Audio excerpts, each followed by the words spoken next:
So if you're like me, you've always known that all of the Republican claims about the 2020 election being stolen were completely false from the start.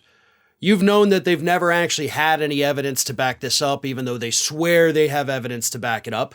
But again, if you're like me, you've also wondered, well, where are they getting this stuff? Who's making it up? Who is out there telling Republicans that the 2020 election was stolen? We now have an answer to that, thanks to the court documents filed last week by Dominion Voting Systems. And it turns out that Sidney Powell uncovered this so-called evidence from a self-described decapitated time traveler. I wish I was making that up. I wish I was embellishing.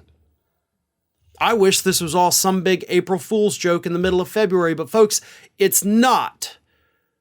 Sidney Powell claims to have gotten evidence of voter fraud from a woman who claims to be a decapitated time traveler.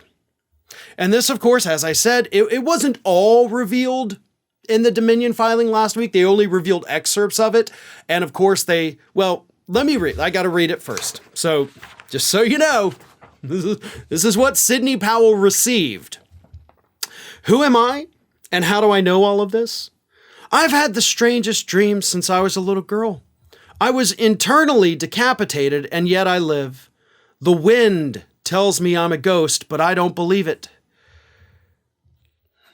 She also says that she can, quote, time travel in a semi-conscious state.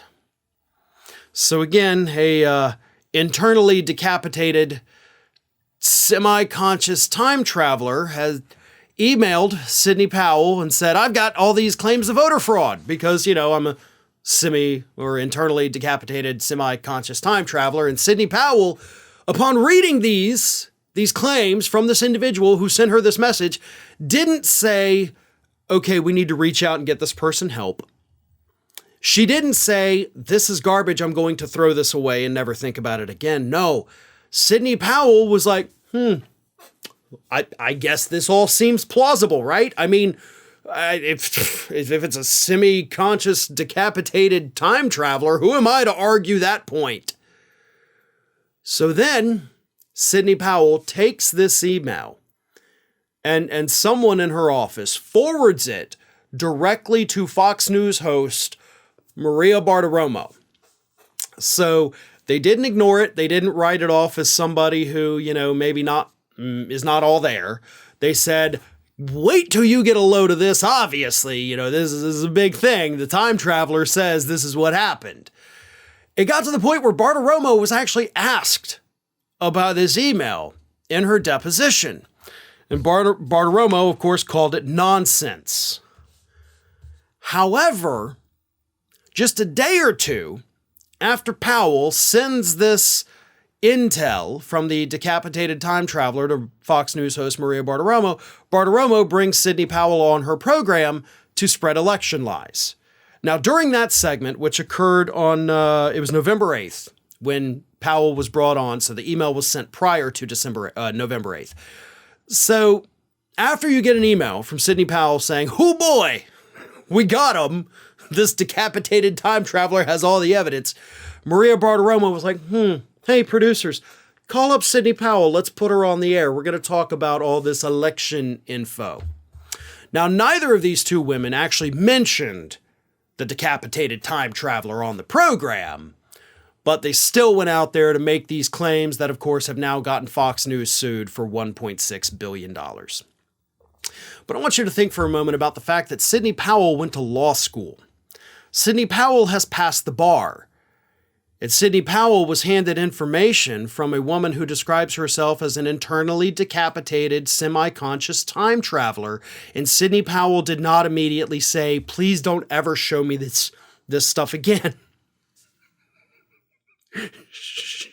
She said, yeah, this sounds right. I'm going to run with it. I love it so much. I'm going to forward it to the people at Fox News. They'll love this. And that's where we are.